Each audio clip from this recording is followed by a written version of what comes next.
गुरुर्ब्रह्मा गुरुर्विष्णु गुरुर्देव महेश्वरा गुरु साक्षात परब्रह्म तस्मै श्री गुरुवे नमः। आज हम सब जिस वजह से यहाँ इकट्ठे हुए हैं,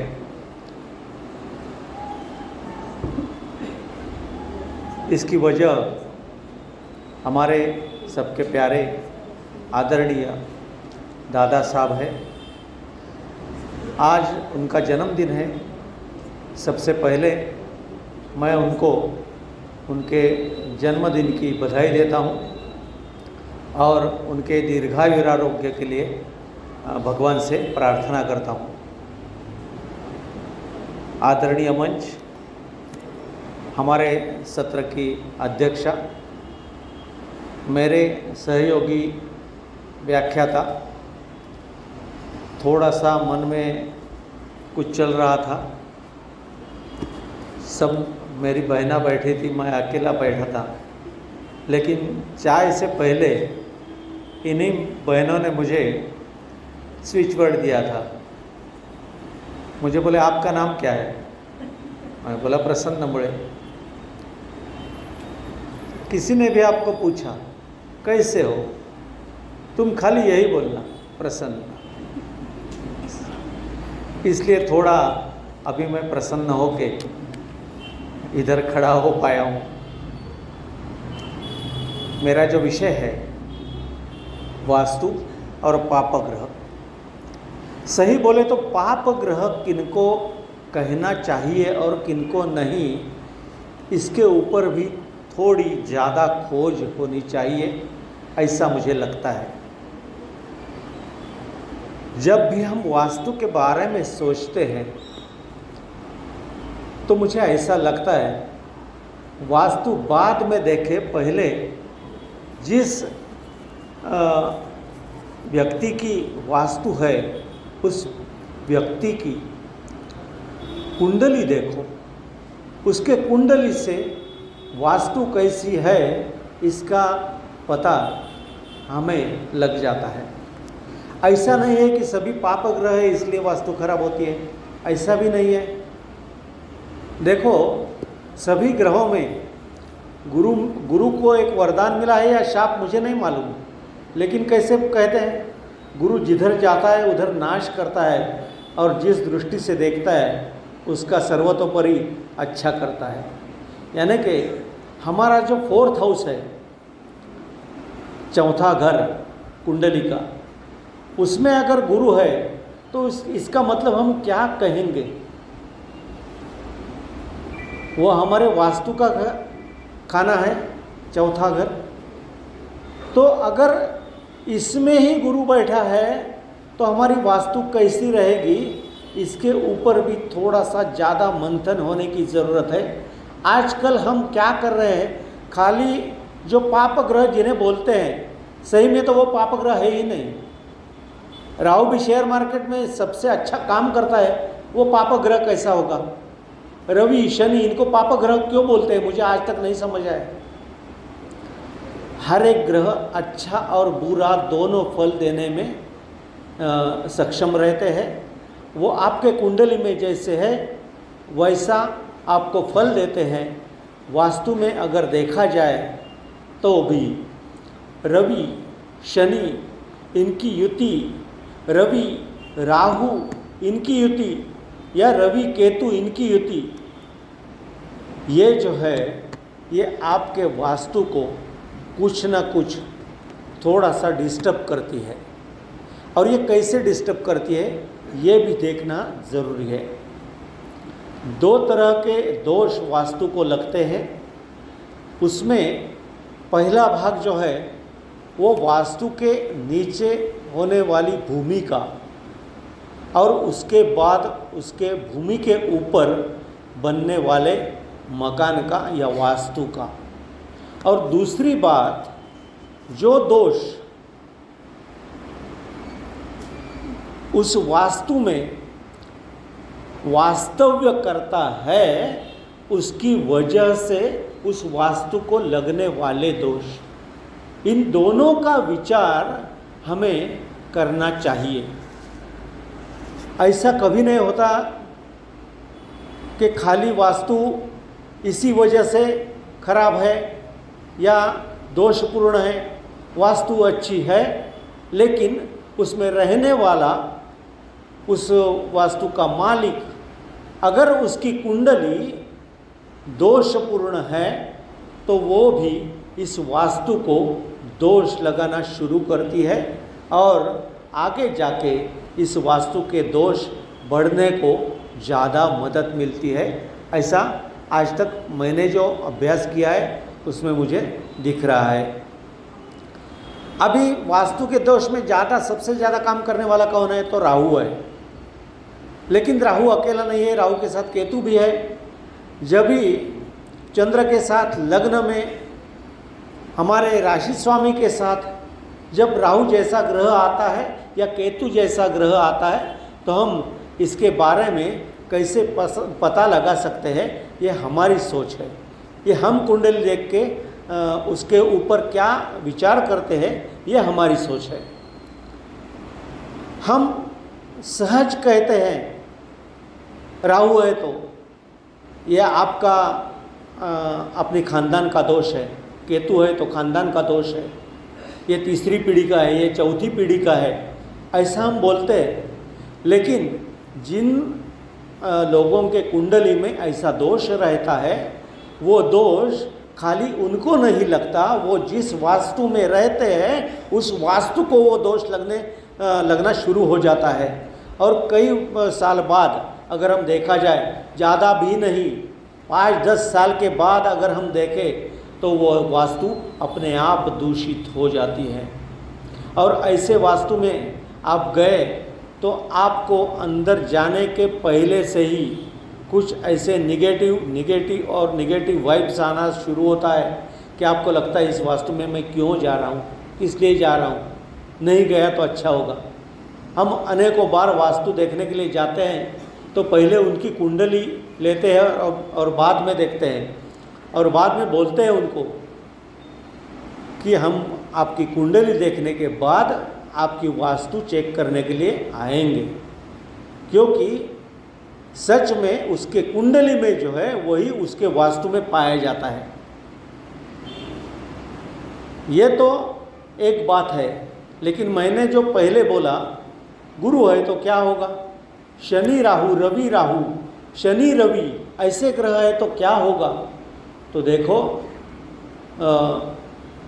ये जो ग्रह है ये किधर है, कैसे है, उनकी दृष्टि कैसी है, इसके ऊपर आपकी वास्तु कैसी है ये निर्भर करता है। और अभी ज़्यादा रिसर्च करने की ज़रूरत है।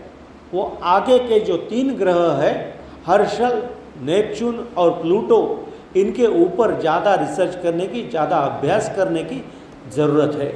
क्योंकि कुंडली में ऐसा भी पाया गया है मेरे अभ्यास से, जिनके कुंडली में लगन में हर्षल बैठा है तो उसके वास्तु को कोई ना कोई दोष रहता ही रहता है। नेपच्यून बैठा है तो नेपच्यून अगर तुला, वृश्चिक या धनु इन 3 राशियों को छोड़ के किसी भी राशि में बैठा है तो ऐसे लोगों के वास्तु में दोष रहते हैं। बहुत सारे वास्तु अभ्यासक बैठे हैं, मुझसे ज़्यादा अभ्यास करने वाले बहुत लोग बैठे हैं इधर। ये भी नज़रिया थोड़ा सा रख के वास्तु की पहचान करना आज के समय में ज़्यादा ज़रूरी है, ऐसा मुझे लगता है। अगर आप नहीं करते हो तो अभी देखो 1, 3, 5, 7, 9, 11 ये जो सब स्थान है कुंडली के, इसमें अगर राहु रहेगा, अगर वो अच्छा नहीं है तो 100% आपके वास्तु को दोष देगा ही देगा, ये याद रखिए। अभी इसमें क्या है, चौथा घर तो हमारा घर ही हम समझते हैं, इसलिए उसमें रहेगा राहु तो है ही, लेकिन 5वें में है तो कैसा रहेगा, ये भी है। दृष्टि से वो चौथे हाउस को, चौथे खाने को देखता है राहु, इसलिए 5वें घर में बैठा राहु भी अपने घर को, वास्तु को दोष देता ही है। और ये जो बैठा राहु और केतु है, ये कैसे बैठे हैं, कौन सी राशि में बैठे हैं, वो राशि विभाग उस वास्तु में किस तरफ आता है, इसके ऊपर हम ये भी निश्चित कर सकते हैं कि आपके घर में दोष किस दिशा में है, कौन से स्थिति में है, और उसकी रेंज कितनी है, वो कम है, ज़्यादा है, ये भी हम इस तरह से देख सकते हैं। केतु है तो हम सहज बोल जाते हैं, हमारे परदादा का कोई ना कोई ये आगे आया जीवात्मा है, ऐसा हम बोलते हैं।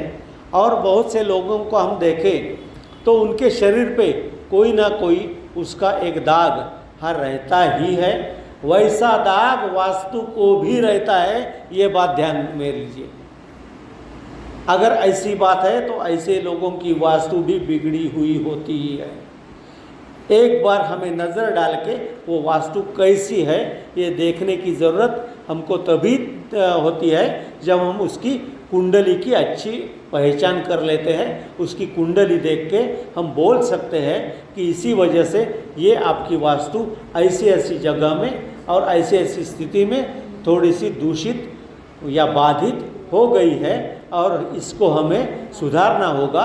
जब वास्तु दूषित होती है तो क्या होता है, वास्तु की जो ऊर्जा होती है वो ऊर्जा कम कम होने लगती है और ऊर्जा कम होने के बाद वास्तु में रहने वाले लोगों के ऊपर इसका प्रभाव पड़ने लगता है। हम देखें तो आज मैं पहले सत्र में सुन रहा था विवाह गुणमेल के ऊपर भी संदीप सवाई सर ने हमारे अच्छा बोला था, लेकिन उन्होंने जो बोला था उसमें मैं थोड़ा सा फर्क करूँगा। वो इतना सा कि वो दोनों किसी के भी काम में दखल नहीं देते और ये दोनों हर एक के काम में दखल देते हैं, ऐसा हम कहें तो ही अच्छा रहेगा। दूसरा क्या कर रहा है, कैसा कर रहा है, सभी अच्छा है, लेकिन कोई ना कोई छोटे मोटे वजह से मन कलुषित रहना, हर एक के साथ झगड़ा करना, बोलना नहीं, ये आज की एक बहुत बड़ी स्टाइल हो गई है। हमको हमारा द्वेष व्यक्त करना है तो हम क्या करेंगे, खाली चुप बैठेंगे, किसी के साथ बात नहीं करेंगे, तो आगे वाला समझ जाएगा कि इसके मन में कुछ है। ऐसी जो बातें हैं ये हमें वास्तु बिगड़ने के बाद समझ में आती है। घर की स्त्री अगर हमेशा बीमार रहती है तो हमको उसकी कुंडली देख के पहले पता करना चाहिए कि उसकी कुंडली में भी वास्तु दोष की वजह से ये बीमार पड़ रही है या नहीं। पुरुष बीमार पड़ रहा है तो हमको दिशा का भी ज्ञान होना चाहिए। आग्नेय में ज़्यादा से ज़्यादा काम करने वाली होती है वो महिला होती है, इसलिए इसका आग्नेय दिशा का दोष जो है वो ज़्यादा करके महिलाओं को जाता है। जो घर में काम करती है उनके लिए बात कर रहा हूँ। हाँ, जो ऑर्डर देती है उनकी बात नहीं कर रहा हूँ मैं। सभी ऑर्डर देने वाली भी और काम करती है। ऑर्डर देने वाली भी काम करती है, खाना आने के बाद परोसने के लिए उसको बर्तन में निकालना ही पड़ता है, वो काम करती ही है। इसीलिए हाँ, वही तो बोल रहा हूँ, वो खाना बांटती है, इसके लिए उसको ऐसा काम करना ही पड़ता है। मज़े की बात छोड़ दीजिए। तो ऐसे महिलाओं को हमेशा सेहत की कुछ ना कुछ तकलीफ़ें रहती है। उसके बाद हमको खाली डॉक्टर करके नहीं रहेंगे चुप। हम क्या करेंगे, पहले उसकी कुंडली है वो अच्छे ज्योतिष अभ्यासक को दिखाएंगे और वो पहले देखेंगे कि उसकी कुंडली में क्या है। मैं 2 मिनट में ख़त्म करता हूँ, आप आराम से बैठ जाइए। लेकिन ये जो बातें हैं ये हमको आज के ज़माने में समझने की ज़रूरत है। आज का ज़माना कैसे आ गया है, दोनों काम पे जाते हैं, शाम को घर आते हैं, बाद में खाना खाने बाहर जाते हैं, घर आते हैं, सोते हैं। हमारे काम के आगे हमको हमारे जीवन के बारे में सोचने के लिए भी वक्त नहीं है। यही आज का वास्तु का बड़ा दोष है। हमारी वास्तु हमको सदा बोलती है तथास्तु, और हम जैसे रहेंगे वैसे वास्तु हमको तथास्तु बोलेगी। याद रखिए, हम घर में कैसे रहते हैं उसके ऊपर वास्तु हमको तथास्तु बोलेगी। हम रोज झगड़ते रहे तो भी वास्तु बोलेगी तथास्तु। झगड़ा करते रहो और निकलते रहो। इसलिए हमको वास्तु पहचान करना ज़्यादा ज़रूरी है। वास्तु खरीदने से पहले वास्तु कैसी है इसके लिए भी हमको सोचना चाहिए, और वास्तु खरीदने के बाद वो वास्तु हमेशा तेजोमय कैसी रहेगी इसके लिए हमको प्रयत्न करना चाहिए। मैं भी समझ गया हूँ, गौरी जी भी आके बैठ गई है। अभी हमको रुकना पड़ेगा। Time management is most important. आपने मुझे सुन लिया, इसलिए मैं आपको सब लोगों को धन्यवाद देता हूँ। मुझे इस मंच पे बोलने का अवसर दिया, इसलिए मैं आयोजकों का भी तहे दिल से शुक्रगुजार हूँ। धन्यवाद।